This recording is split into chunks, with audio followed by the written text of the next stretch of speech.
سبحان اللہ و بحمدہ سبحان اللہ العظیم۔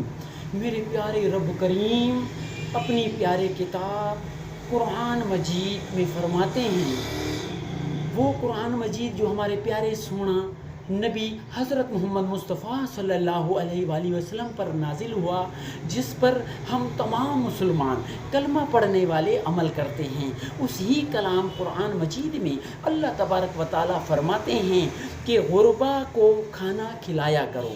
کیا؟ غربا کو کھانا کھلایا کرو۔ آپ اور ہم سب نبی صلی اللہ علیہ وسلم کی تمام امتی اور پوری دنیا کی انسانیت کو اچھی طرح پتہ ہے کہ غربا کو کھانا کھلانا کتنا بہترین عمل ہے، کتنا اچھا عمل ہے، لیکن یہ عمل اللہ تعالیٰ نے کرنے کے لیے قرآن میں بھی ہدایت فرمایا ہے۔ اب ہم اپنے محبوب صلی اللہ علیہ وآلہ وسلم کے سنتوں کے مطابق یہ عمل جاری و ساری رکھیں۔ اللہ تعالیٰ قبول